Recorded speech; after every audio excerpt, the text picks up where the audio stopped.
Welcome to the show. It's so nice to have you here. Hecate. I hope I'm saying that right. Hecate? That's perfect. Yes, it's Hecate. You know, I'm sensing a little nervous energy. I'm trained to notice such things.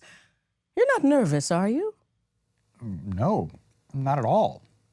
Well, okay, maybe a little. It's not every day you get to interview a goddess. And in this case, the goddess of the moon.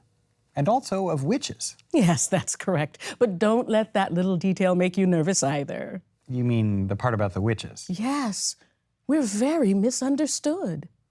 Yes, or at least hard to understand, if I may say so myself. And that sometimes leads to misunderstandings. Well, perhaps this interview will help some of those things. Well, that would be wonderful. Thanks so much for putting me at ease. Where shall we begin? Well, let's see. Well, maybe we could just start with what's happening right now and then dig into some of the issues. Sounds perfect. You're very good at your job. Oh, well, thanks. We'll see how it goes. So let's see. So you're meeting with the witches, the ones that met with Macbeth, and one of them asks why you look angry. Are you angry with them? Of course I am. Oh, dear. I'm sorry. Have you seen them? Incredibly rude. How dare they play with Macbeth, trafficking in riddles and affairs of death? Oh, dear. So they've gone rogue, as we might say. I'm their boss. None of the things they do can happen without me pulling the strings. So, right. So what is that stuff exactly that they're doing? And how do they do it? My point is, none of this happens without my approval. They run the risk of giving us a bad name in the process, and all for that Macbeth, who cares only for what's good for him like the rest of you lot, and cares nothing for us.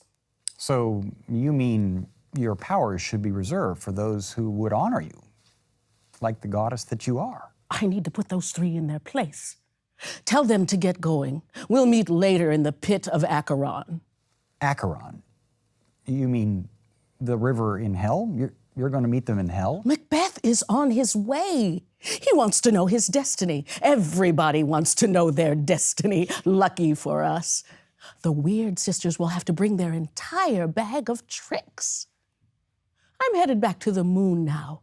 I'm going to prepare some apparitions to bring this all to an end. Yes, that's interesting. And here's where I think we could dig in a little. I think our audience would love to know more about how all of this works, the magic, the role of destiny. And there's a lot of power in the moon, and I am going to collect it. I will distill a vaporous drop from the moon, and I will create such illusions for Macbeth, strong illusions that will draw him further into his confusion. He will reject fate. He will laugh at death, and his hopes will outweigh his wisdom and fear of death. Well, is that such a bad thing, to not fear death? The sense of safety, Ralph, you know, overconfidence, is the most dangerous mortal enemy that humans have.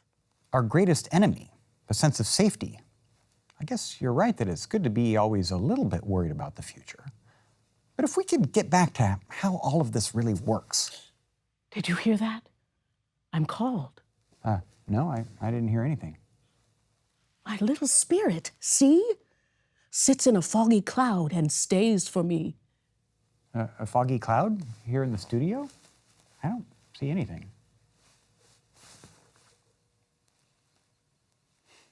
Well, we learned a little bit there, right?